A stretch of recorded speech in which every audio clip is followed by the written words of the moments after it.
Olá para todo mundo. Oi, pessoal.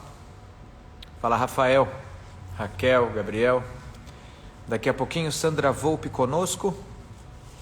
Assim que ela entrar, eu mando o convite. Aguardemos com paciência.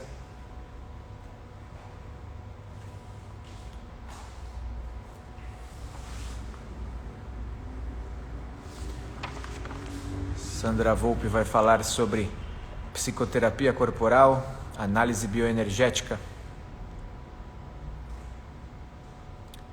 Olá, malemolência do ser. Isso aí, pessoal, bem-vindos todos. Estamos aguardando a mestra Sandra. Fiz formação no Centro Haitiano por 2 anos. Primeiro ano é com o mestre Volpe. Aqui, Sandra, vou enviar o convite. Segundo ano, mestra Sandra.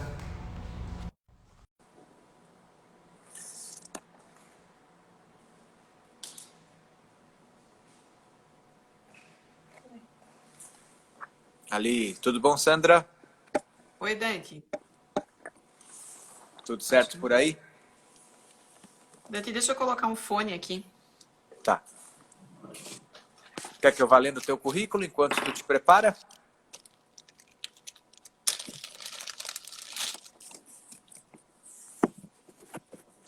Ó, a Raquel já tá te mandando coraçãozinho aí. O que tu acha de eu ler o teu currículo? Pode ser? Pode? Legal. Então, enquanto a mestra Sandra se prepara, bom, primeiro eu agradeço a Sandra por se dispor, né, a fazer essa live, a falar um pouquinho da experiência dela conosco. A Sandra é psicóloga, ela foi graduada em 93 pela PUC-PR, ela é especialista em psicologia clínica, psicopedagogia, ludoterapia, psicoterapia infantil, psicologia corporal, análise bioenergética, especialista em acupuntura clássica e método Ryodoraku. É um eletrodiagnóstico computadorizado de medição da energia dos meridianos do corpo, com foco no tratamento dos distúrbios emocionais. Ela é mestre em tecnologia pela Universidade Tecnológica Federal do Paraná, possui larga experiência em psicoterapia de abordagem corporal e na coordenação de grupos terapêuticos e workshops com diversos cursos no Brasil e exterior. Ela é editora-chefe da revista de Psicologia Corporal e autora de diversas publicações na área da psicologia corporal. Organizadora e presidente dos Encontros Paranaenses, Congressos Brasileiros e Convenções Brasil-Latinoamérica de Psicoterapias Corporais. Ela trabalha com atendimentos clínicos de pacientes adultos, casal, família e grupos. A Sandra foi minha professora, foi uma das melhores professoras que eu tive na minha formação em bioenergética. Indico a todos a formação que ela dá lá em Curitiba, junto com o mestre Volpe. E para mim é uma alegria poder estar com ela aqui hoje. E aí, não sei se tu quer falar alguma coisa, Sandra, para Quero agradecer, Dante, o convite que você me fez, né? Há pouco tempo tive aí indiretamente na live do Henrique. Da mesma forma que você disse que eu fiz parte da tua formação, você também fez parte da minha, né? Eu lembro muito quando você e a Raquel vieram para Curitiba, que eu me perguntava, eles já têm formação em bioenergética, o que eles querem aqui, né? Por que eles querem vir para Curitiba, sair de São Paulo, o que não é muito comum, né, Dani? E me lembro até hoje, no final do curso, de você dizer que tinha aprendido um outro jeito de fazer bioenergética, uma bioenergética que tenha o meu jeito, né, que é mais suave, menos invasivo, que foi a maneira como eu adaptei a bioenergética ao modo como eu gosto de trabalhar. E acho que isso tem muito a ver com o que a gente andou conversando aí na semana para trazer como um tema para abrir essa conversa, né? Quero mesmo que seja uma conversa entre a gente para que a gente possa justamente falar sobre comunicação nos comunicando. Mas, sobretudo, te agradeço muito. Legal, muito bom, muito legal. Eu penso que para abrir, Sandra, né, tu falou muito, né, na questão do diálogo, da comunicação, né, que acontece entre terapeuta e paciente no setting, né?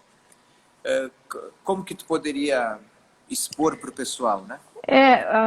Eu vejo assim, né, Dante, de tudo que eu aprendi de bioenergética também com pessoas super importantes na minha formação, Odila, Laine, Liane e tantas outras pessoas que foram fundamentais na minha formação em bioenergética, especialmente, a maneira como eu fui resumindo, organizando, sistematizando, para eu entender como é que eu deveria estar na minha prática, foi através de pensar que a nossa comunicação com o paciente, a nossa comunicação com a pessoa que está ali na nossa frente, ela acontece no nível da gente ouvir a história que essa pessoa está nos trazendo, mas antes disso, a gente faz um contato com um corpo e uma história num corpo, né? Desde o momento que essa pessoa procura pela gente, o momento que a pessoa chega pessoalmente para ser atendida. Então, já começa um diálogo, né? Num nível que ainda não é o verbal, que é um diálogo corporal, às vezes não tão simples assim da gente entender que mensagens estão sendo dadas e que mensagens a gente está emitindo também. A história e a relação, né? Que a bioenergética, por ser, ou pelo menos os formadores de bioenergética que eu tive a possibilidade de ter na minha história, foram me mostrando quanto que a relação é importante, quanto que às vezes a relação faz mais sentido até do que qualquer técnica que a gente possa ter, qualquer prática que a gente aprendeu, porque muitas práticas em bioenergética, elas não se repetem, elas não se reprisam, né? Muitas vezes a gente faz um trabalho corporal num dia inspirado, funciona bem, e nem com aquele paciente, nem com mais ninguém, a gente nunca mais, acaba nunca mais replicando aquela mesma prática, porque ela fez sentido naquele momento, que é um momento único de relação com o paciente, né? Então, esse tripé, né, é a maneira como eu organizo o meu pensamento, por onde a nossa comunicação vai fluir. Ela vai fluir pelo corpo e pela energia, ela vai fluir por uma história que me é contada, como essa história me toca, como eu me relaciono com essa história e com essa pessoa que está ali na minha frente, e o que eu provoco e no que eu sou provocada também em termos relacionais, né? Se ressoa esse contato, se não ressoa. Então, assim eu consigo me organizar, né, na prática da bioenergética. Muito bom. Corpo, história e relação, né? Quando tu Uhum. fala, né, do diálogo corporal que acontece, tu poderia, sei lá, dizer um pouquinho melhor do que tu está falando? Sei lá, é a leitura corporal que tu faz? É a forma que a pessoa gesticula? Do que tu está falando quando tu diz, né? Também, acho que são essas coisas, né, e muito num nível sensório mesmo. Claro, é o que a gente aprende de leitura corporal, embora a gente já sabe que muita coisa do que pode ser lido no corpo, principalmente hoje em dia, né, não pode ser lido como na época de Reich, de Lowen, porque a gente não vê mais os mesmos padrões no corpo, a gente vê corpos hoje muito mais dissolvidos nas suas defesas, corpos trabalhados por estética, etc. e tal. Então, nem sempre o que a gente vê, de fato, é o que traz não a verdade, né? Mas é o que traz realmente a possibilidade desse diálogo, dessa compreensão a partir do corpo. Mas eu acho que a leitura corporal ainda é válida, né? Os sinais que a gente encontra, então a maneira como eu sou olhada enquanto eu estou ouvindo a história que o paciente me traz, desde uma primeira sessão, a maneira como essa pessoa reage ao meu olhar. Então eu acho que sim, tem muitos padrões do corpo que tem que ser considerados, mas jamais como verdades absolutas. E isso é interessante, né, Dante? Porque falar de leitura, falar de corpo, de história e de relação, é falar de uma tríade que conversa entre si, né? Muitas vezes o que eu vejo no corpo não vem na história. O que está na história não vem no corpo. O que está na relação, o que se dá na relação não aparece em nenhum dos outros dois, ou tudo se confirma. Então eu acho que são canais para a gente abrir e a gente dialogar a partir desses canais. Sim, eu acho que a leitura corporal ainda é válida, embora não nos mesmos padrões, né? Assim como o caráter, a compreensão de caráter, eu tenho, né, aqui no Centro Reichiano, o primeiro ano todo, os alunos têm a possibilidade de aprender caráter a partir de Reich, a partir de Navarro, depois comigo a partir da bioenergética. Claro que eu sempre falo que a bioenergética é muito mais bacana, a teoria de caráter, é muito melhor, é muito mais organizada didaticamente, e de fato eu acho isso, também não é mentira, não é só babação de ovo. Realmente eu acho que o Lowen conseguiu traduzir de uma forma que ele deixou muito mais claro os caráteres, muito mais rica a caracterologia. Ainda assim, é claro, tem seus limites, óbvio, né, pela época em que foi escrito, pela cultura dentro da qual foi escrita, mas é uma referência, né? A verdade é que quando a gente trabalha com o paciente, a gente sabe que ele constituiu defesas ao longo do desenvolvimento dele e que ele constituiu defesas para se defender das defesas. E que quando ele está na frente da gente, ele vai constituir defesas para que a gente não veja as defesas dele. Então, é muito complexo esse processo todo, de forma que eu entendo muito a questão da organização caracterológica, da estrutura caracterológica, como o que a gente encontra na vida real. E o tipo caracterológico como é o que a gente encontra na teoria, né, que nos ajuda como referência, mas não é a vida real. Então, na vida real, a gente precisa combinar esses sinais, que vêm do corpo, vêm da história, vêm do próprio relacionamento da pessoa com a gente, né? Vou te dar exemplos, né, que você tinha até me sugerido de alguns exemplos, e veja se isso faz sentido, se enriquece, se quiser me interromper e fazer pergunta também. Eu já ia perguntar um exemplo. Então pergunta. Exemplos, ia pedir? Fiquei curioso, né, essa fala, me veio aquela fala do Reich, né, o corpo é o inconsciente visível. Sim, aí tu já fala que hoje em dia o corpo está mais escondido, se maquiando mais, né, com esses padrões de beleza. Também. Se tu pudesse dar algum exemplo. E as defesas mais... Porque a gente está mais... Lembra daquela frase do Navarro? A gente está ficando cada vez menos neurótico e a gente está se tornando mais pré-psicótico, né? Então, hoje as defesas, elas são muito difusas, né, Dante? Nem sempre elas conseguem fazer o seu papel em termos corporais para sustentar uma estrutura de caráter mesmo.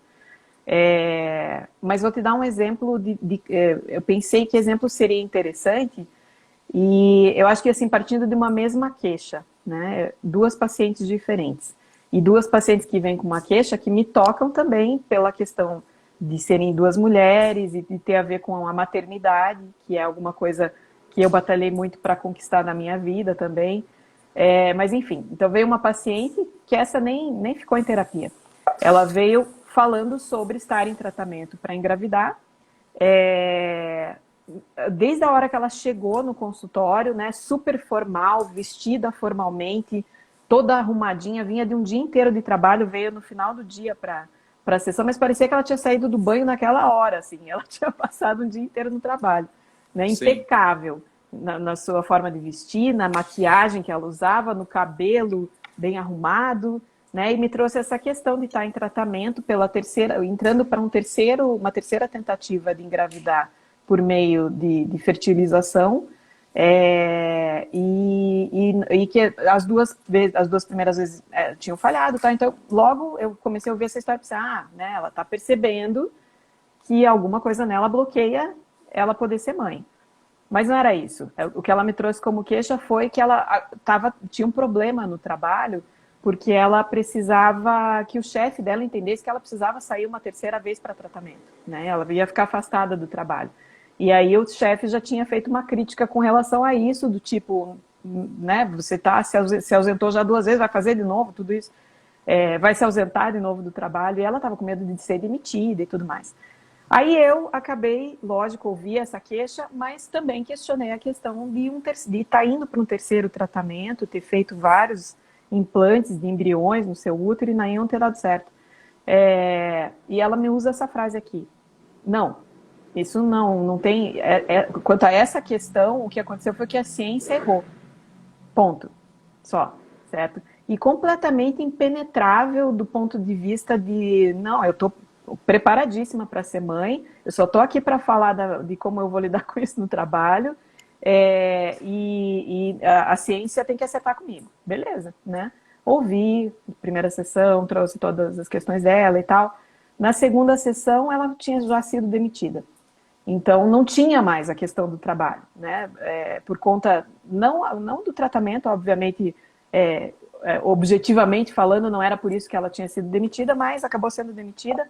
E então, aquele problema esvaziou, né? E o outro problema, que na minha opinião era muito mais a questão dela do que qualquer coisa, e eu ia procurar, obviamente, aprofundar e trabalhar com ela a dificuldade dela engravidar, não era uma questão para ela. Então, ela veio nessa segunda sessão, pareceu estar tentando entrar em contato com essa questão que eu colocava para ela, mas não veio mais, né, Dante? Não era isso que ela estava buscando numa terapia.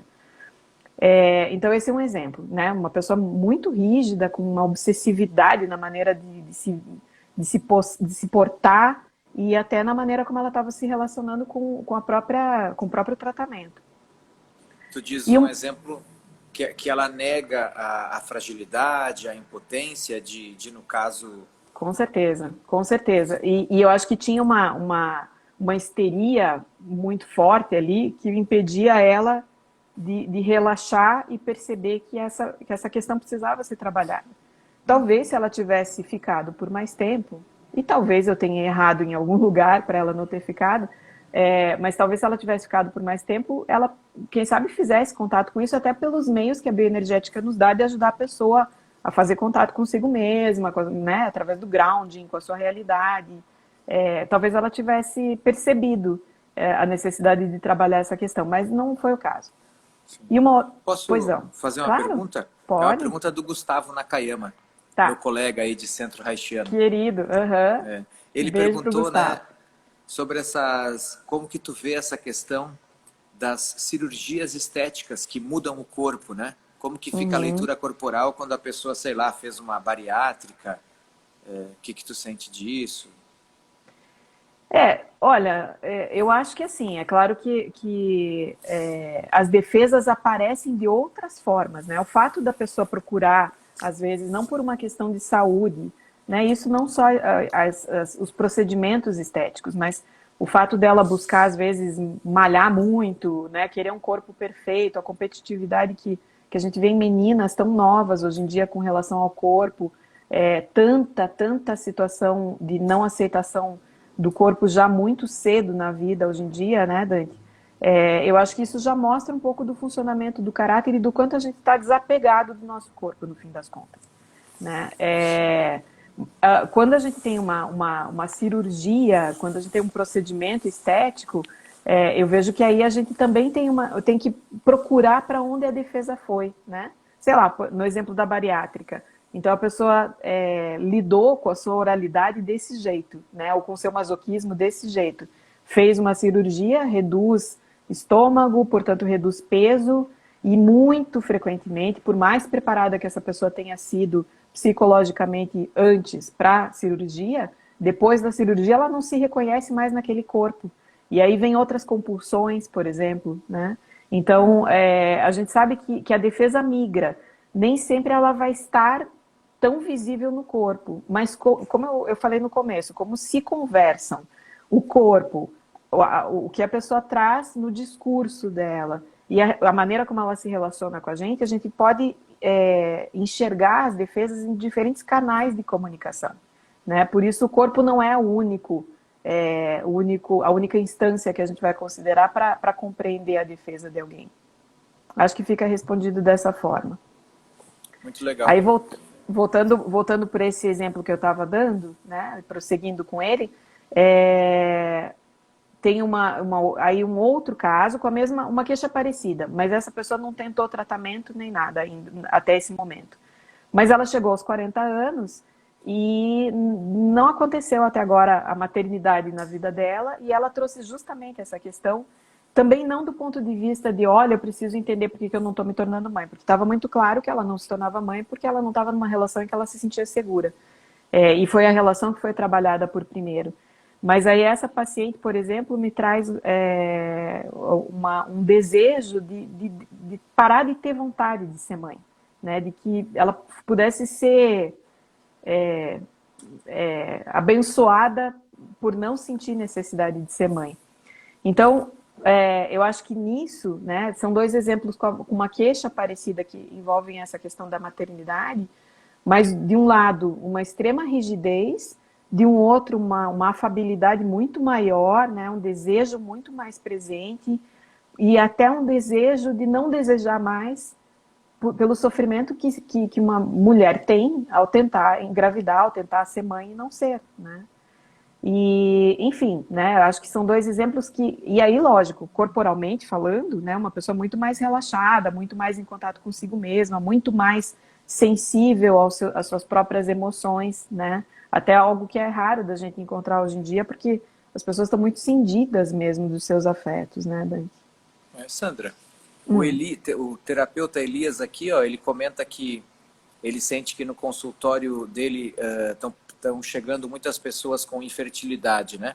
E ele pergunta para ti, ó, você acha que estamos nos fechando para a maternidade e a paternidade enquanto sociedade?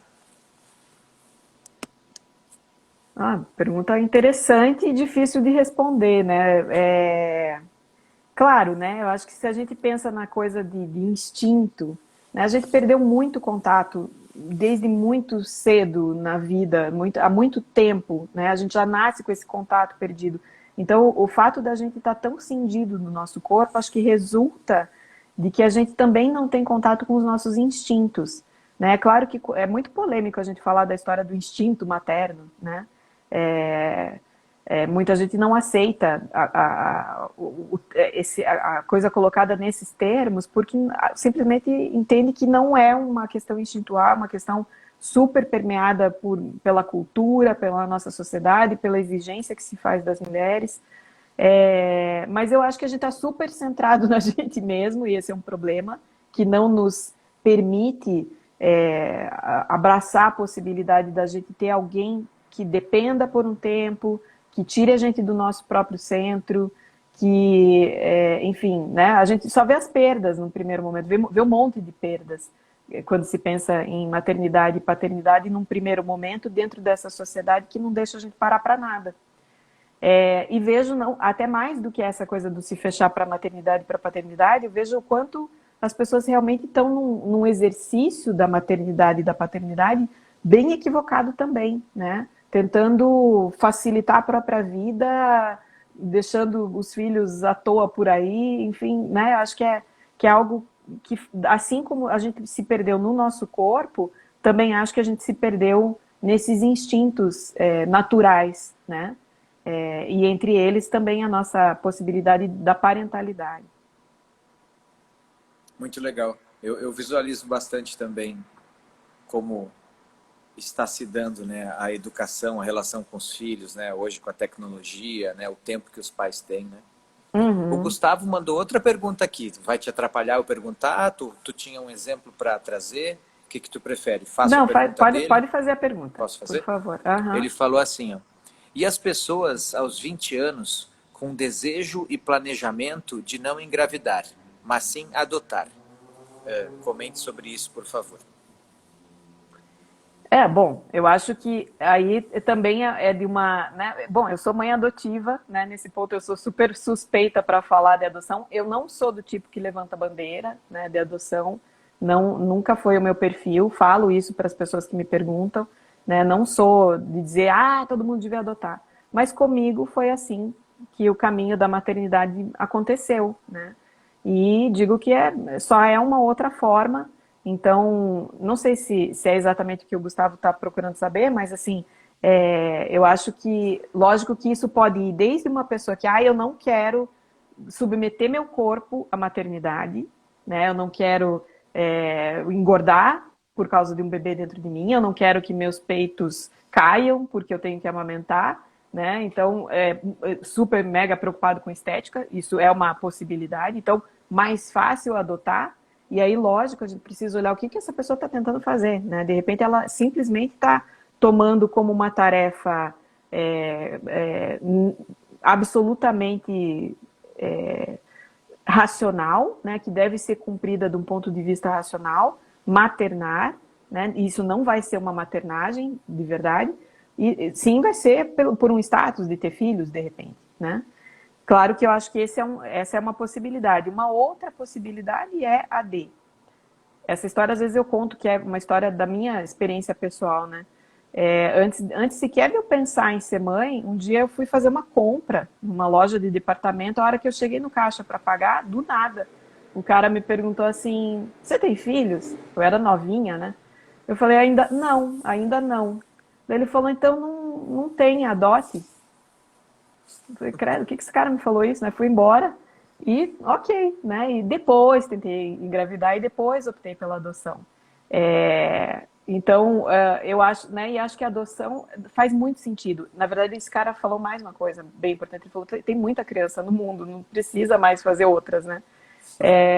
E de fato, né? Tem muita criança precisando, tem muita... e adotar é uma experiência tão incrível, sabe, Dante? Não é o nosso assunto aqui, mas enfim, Sim. né, já que a pergunta veio em cima disso, é uma experiência incrível, é um outro tipo de caminho para a maternagem que eu acho que é absolutamente inquestionável. Sim, eu concordo. A Nara está compartilhando que existe uma relação entre o instinto, eu imagino que ela está falando do instinto da maternagem, com a Uhum. cultura, né? Ela está dizendo que são naturalmente atravessados pela cultura, né? O que Sim, tu acha sim. disso? Sim, com certeza. Eu acho até que por isso que algumas mulheres acabam se apegando tanto nisso de dizer, de negar o instinto, né? É quase me deixa, né? Não me venha com essa de instinto, porque eu quero poder sentir. Vou partir para um outro exemplo, porque, né, eu acho Boa. que tem a ver com o momento que a gente está vivendo também. Mas respondendo essa pergunta que a Nara faz, que é bem interessante também, com toda certeza. Né? A gente foi atravessado culturalmente em um monte de coisas, em um monte dos nossos instintos. A nossa natureza está completamente degringolada e perdida. A gente já deixou há muito tempo de fazer contato com ela. Não acho que isso, não estou fazendo aqui a ode a devemos voltar a um estado natural, né? Não é isso, mas realmente acho que a gente perdeu muito com tanta aculturação. Hoje a gente não consegue ficar descalço, né, e pisar no chão, a gente se agonia com isso, né, não consegue ter esse contato, a gente não percebe o nosso corpo, os sinais que o nosso corpo dá, as doenças que se manifestam no nosso corpo, a gente se enche de remédio alopático para dar jeito em tudo, então num monte de coisas a gente se perdeu, e entre eles esse instinto também. Hoje, por exemplo, né, o que a gente está vivendo em relação a ter tido que da noite para o dia talhar os nossos contatos através de telas é algo que é surpreendente para todo mundo ainda, né? Então, essa semana eu falava com uma paciente online, né? Porque o atendimento precisa ser assim nesse momento. Eu não estou atendendo todos os pacientes assim, mas alguns estão nesse formato, alguns que se sentem menos querem se proteger mais ou até se preocupam porque entram em contato com pessoas que podem transmitir coronavírus e aí não querem trazer isso aqui para o consultório e tal. Então, essa paciente me falava que ela, no começo da pandemia, se pegou muito olhando o Instagram e vendo assim com quem que eu tenho que falar, né? E buscando todos os contatos e criando conversas com todo mundo, fazendo call com todo mundo. E aí no começo do mês, agora ela se viu assim, nossa, tô cansada dessa situação de ficar falando com as pessoas pelas telas, né?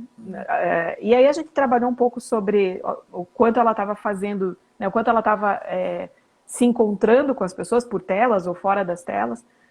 E aí, na sessão seguinte, ela me trouxe de que ela resolveu assim, desligou lá, desconectou do Instagram, das redes sociais, e resolveu ficar quietinha um pouquinho no canto dela, né, fazer um contato consigo mesma. E aí ela me colocava o quanto que ela se viu obrigada pela pandemia a fazer contato com quem ela não faria contato com as pessoas, né? Então acho que isso a gente vai perdendo. E a gente conversava justamente que parece que se tornou assim, né? Quando a gente soube que não poderia mais abraçar, beijar, encontrar pessoalmente pessoas queridas, os nossos pacientes, os grupos que a gente tem, deu aquele desespero e parecia que então a gente tinha que sair procurando toda outra maneira de fazer contato e fazer intensamente esse contato. E não é isso, né? Porque para fazer contato, para a gente se abrir para um paciente, para a gente se abrir para um terapeuta, para a gente se abrir numa relação, a gente precisa estar afim, né? E isso é instintual também. Tem um momento da expansão e de eu procurar o contato com os meus interlocutores, e tem um momento que não é o da contração, eu acho que, infelizmente, a gente não tem uma palavra muito boa para definir isso, mas tem esse momento de recolher, né, depois da expansão, que não necessariamente é a contração, pensando na díade da pulsação, mas tem esse momento de recolher e registrar a experiência que a gente tem quando a gente expande e faz contato, né? E mesmo que hoje a gente esteja fazendo contato através das telas, né, através dos nossos contatos online, ainda assim é preciso, e talvez mais até do que antes, esse momento da gente se recolher, se aquietar, registrar o que fica, para poder fazer e querer novos contatos, seja de novo com a mesma pessoa, seja com outras pessoas que a gente tem por hábito fazer contato ou não. Mas, enfim, tudo isso para dizer que eu acho que a gente perdeu muito essa naturalidade dos nossos impulsos, talvez não instintos, porque instinto leva para uma coisa muito era das cavernas, assim. Dá para a gente pensar nos nossos impulsos, né? O quanto a gente perdeu o contato com isso. E tem maneiras de resgatar. A bioenergética é uma delas, é uma que eu acredito, que você acredita, né? O quanto que a bioenergética, na sua simplicidade e na sua complexidade, tornam possível não só o nosso enraizamento, quanto a nossa entrega, né? A nossa entrega para o nosso enraizamento também. Sim. Sandra, e tu falou um pouquinho do online, né? Como fica essa tríade? Corpo, história e relação no online? Não é a mesma coisa, né, Dante? Porque a gente não... Impossível. Eu não acredito que a gente consiga criar um campo energético assim, à distância. Mas aí a gente, lógico, tem que recorrer muito mais a essa comunicação aqui verbal, né? É lógico que muita coisa pode acontecer. Por exemplo, quando eu atendo um paciente, quando você atende um paciente através da tela, é claro que a gente sente como esse paciente está, é claro que ele pode fazer contato com as próprias emoções, a gente consegue fazer contato com as emoções também. Mas aquela ideia de campo energético que se cria porque a gente está próximo, né? Porque são duas vibrações, a sua, a minha, que criam um campo único, né? Em que a gente vai sair mais em contato com a nossa própria vibração ou menos em contato. Isso através das telas não acontece. Porém, O Wi-Fi ainda não passa, né? não passa. Mas eu também acho que a gente não tem que ficar resistindo, né? Acho que na nossa área é muito comum as pessoas às vezes resistirem e até se orgulharem de resistir à tecnologia, né? Mas é como a gente, aliás, agora é como a gente pode se comunicar, né? E desde há muito tempo, essas redes todas que nós humanos criamos, vem fazendo o papel do que a gente estava buscando, né? E lógico, na minha opinião, com uma certa neurose bastante expressiva aí, porque, por exemplo, voltando nessa paciente com quem eu falava disso essa semana, a gente falou muito dessa coisa do feedback muito rápido, né? Você manda uma mensagem do WhatsApp, você fica ali esperando o negocinho ficar azul, e se não fica porque a pessoa optou por não ficar azul, você já acha que aquela pessoa é uma filha da puta, que não está te permitindo saber que ela visualizou. E se a resposta não vem, então isso alimenta essa loucura, né, que a gente hoje vive, de muito imediatismo, de feedback que a gente nem para em lugar nenhum, a gente engole e sai pelo ralo no minuto seguinte, mas a gente que criou isso, né?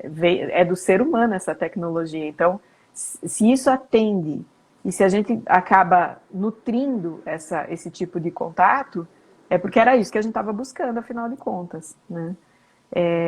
Então, eu acho que os atendimentos... Eu já fazia atendimento online antes da pandemia, algumas pessoas que foram para outro país, foram para fora do Brasil e que queriam continuar a terapia.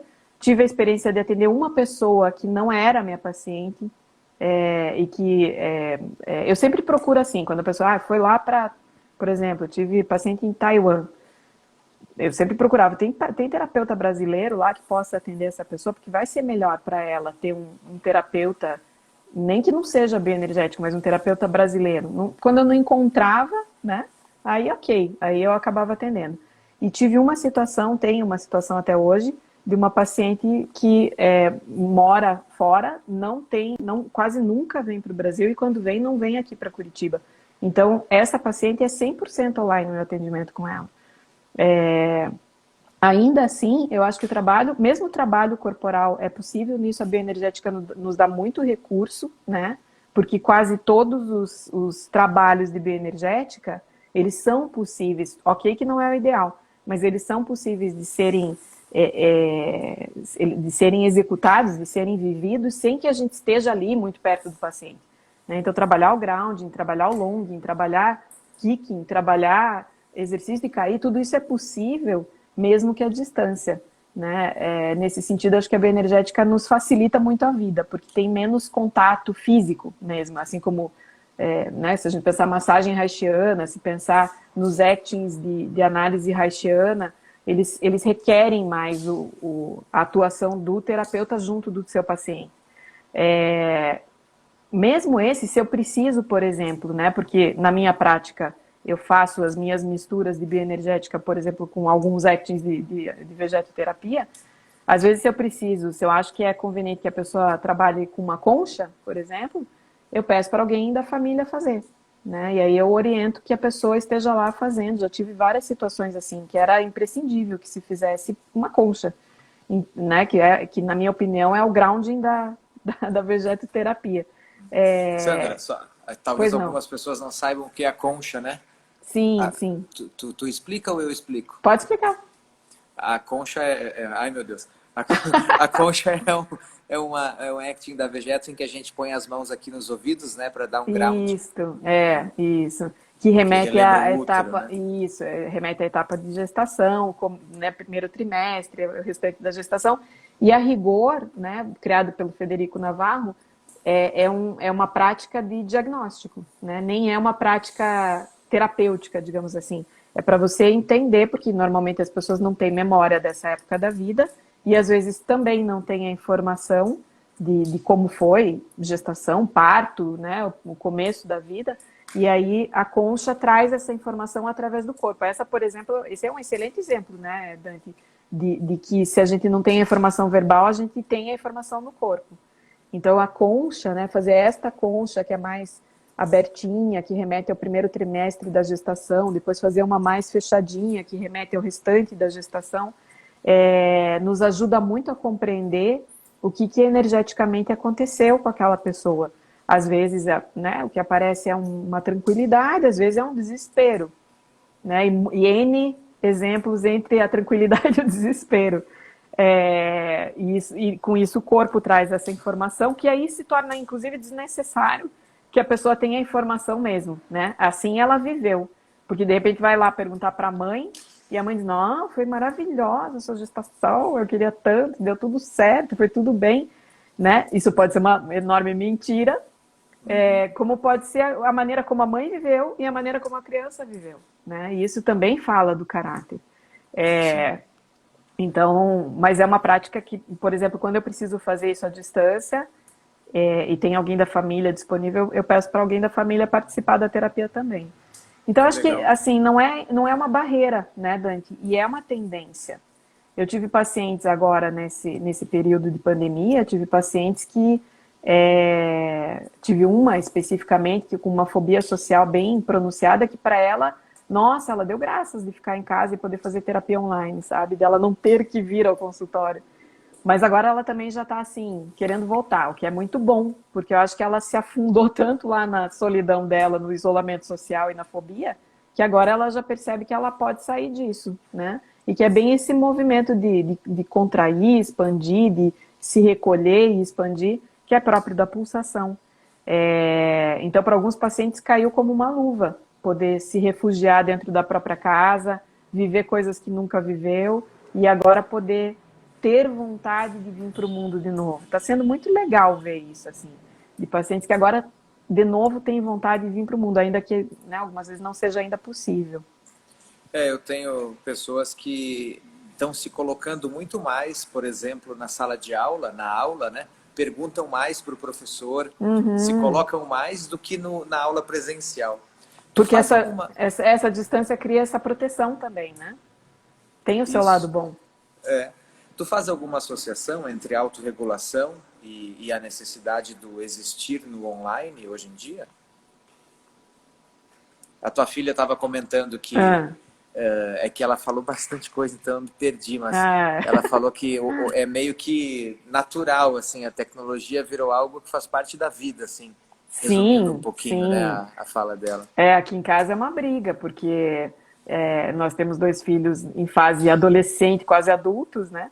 E que tem uma relação com o celular que a gente não tem, a gente não entende essa relação com o celular. E a gente coloca alguns limites e eles se acham bem prejudicados pelos limites que a gente coloca. Mas, enfim, a gente ainda acha que tem um certo momento da vida e do dia que realmente a gente precisa desconectar dessas tecnologias todas e fazer contato campo energético mesmo. E é assim que a gente trata com isso aqui em casa. Mas eu acho que na verdade, a maneira como... É como eu falava antes, Dante, eu acho que a maneira como a maioria das redes sociais funciona, eu não sou uma expert em rede social, nem sou muito fã, nem sou muito adepta, mas eu acho que a maneira como as redes sociais funcionam são fruto do nosso desejo, né? Elas nos obrigam a estar o tempo todo presente. E ninguém consegue estar o tempo todo presente. Isso é desumano, né? É muito cruel mesmo. No entanto, é isso que eu vejo, assim, o quanto que a gente não se dá a chance, não dá chance ao outro de se recolher. E aí a pulsação congela, porque o problema da pulsação é esse, né? O problema da pulsação é ela congelar ou no tudo para fora ou no tudo para dentro.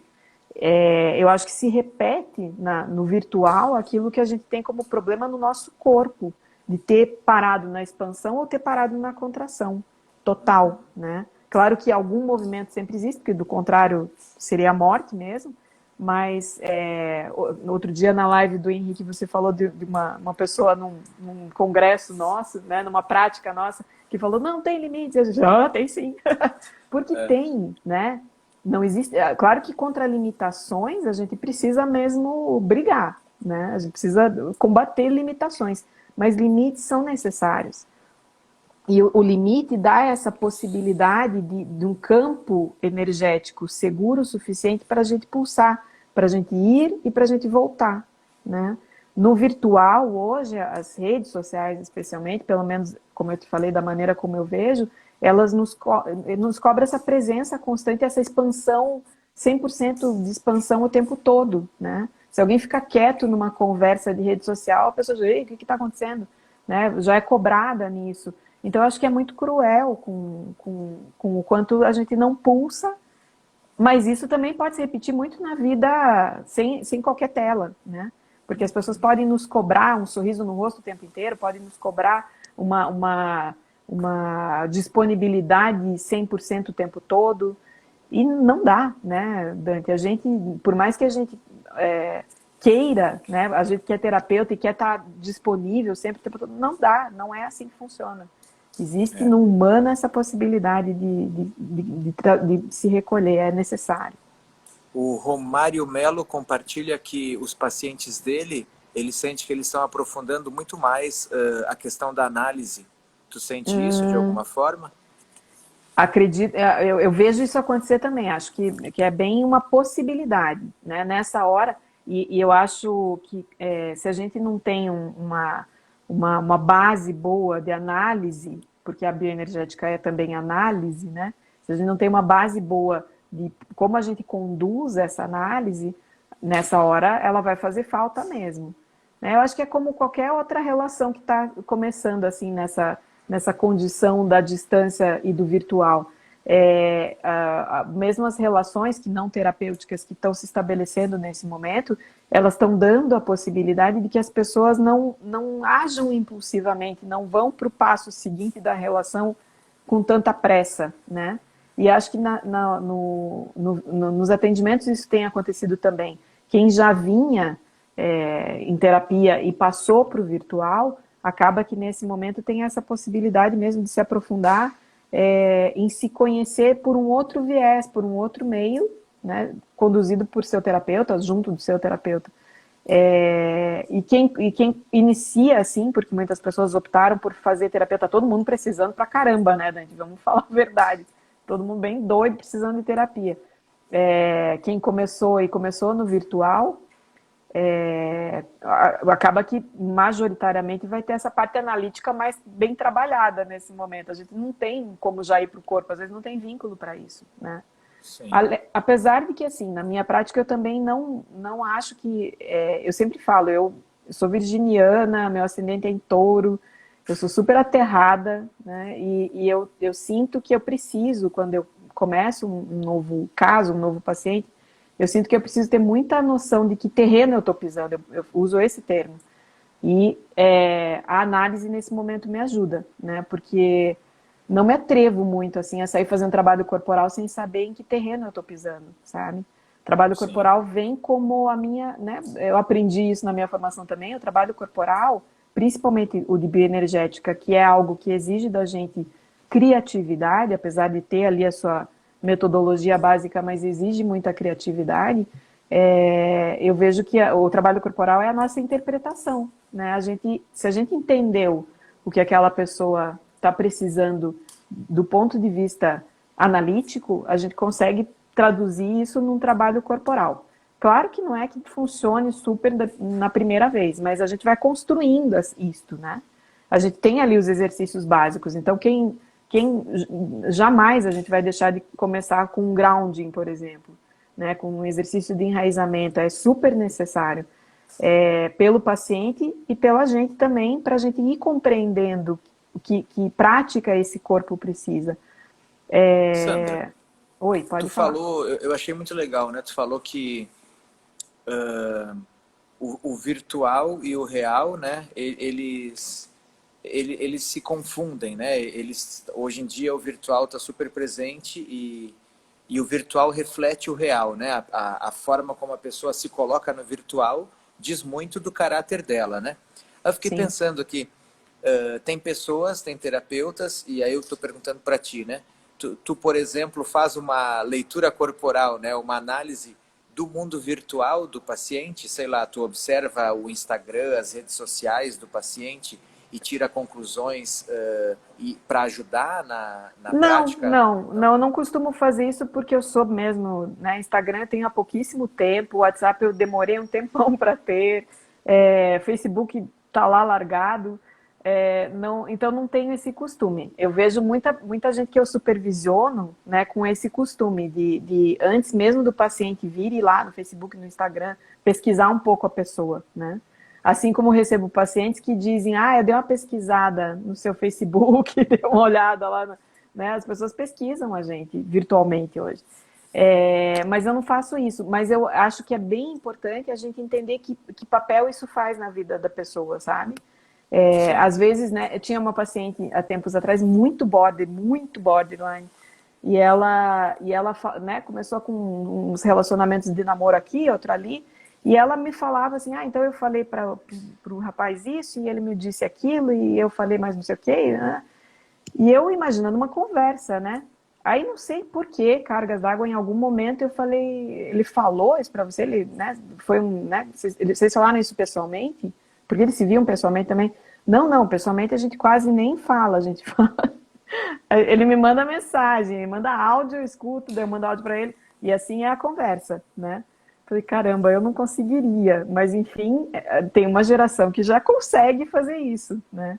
No real, no cara a cara, quase nada acontecia, quase nenhum diálogo acontecia. No entanto, quando os dois estavam cada um na sua casa, aí sim as conversas aconteciam, e nem aconteciam porque era feita uma chamada, acontecia porque ficavam trocando mensagens, né? Sim. Então, a mensagem, acho que tem isso do... Eu te entrego, né? Eu te envio uma mensagem e você vê se você quer ler agora, mas também se você não ler agora, eu vou ficar bem mal aqui, porque você não me respondeu a mensagem. É assim que funciona. Sandra, Não sei se eu respondi a tua pergunta, mas acho que enfim, eu sim. acho que, né, é uma outra forma de comunicação, não muito da minha Ah, natureza. tá, tem uma pergunta que a moça faz tempo, a Isabela, acho que é a Isabela. Ela pergunta se vocês estão dando aulas online, se o Centro Também. Haitiano está dando aula online de É, vegeto de bio. foi um susto, né, Dante? Foi um susto para todo mundo. Em março, em fevereiro, a gente encerrou uma turma, né? Tinha uma turma passando para segundo ano, vindo comigo, e a gente tinha já uma turma de primeiro para começar. E aí, como tudo aconteceu em março a gente suspendeu tudo, falou, olha, né, vamos ver o que a gente vai fazer a partir de abril. E aí, a partir de abril, a gente começou com uma turma que até esse momento de primeiro ano ainda está virtual, né? As pessoas estão loucas para logo sair da quarentena e poder vir presencialmente, falam muito disso nos grupos. E a turma do segundo ano que já tinha uma experiência de estar aqui todo mês, né? Aí a nossa maneira de lidar com isso foi que a gente gravou muita aula virtual para que eles assistam em casa, e a gente tem um encontro online mensal. Num período mais curto, não todo final de semana, porque eu acho bastante desgastante, tanto para a gente quanto para o grupo isso, né? Já é desgastante ficar um período.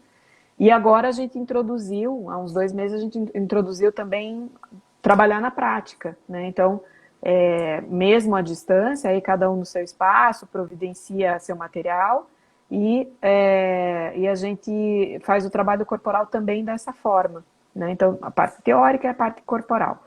Mas, claro que muitos alunos, principalmente os que já tinham a trajetória de vir todo mês para o Centro Haitiano, estranham um pouco até agora, né?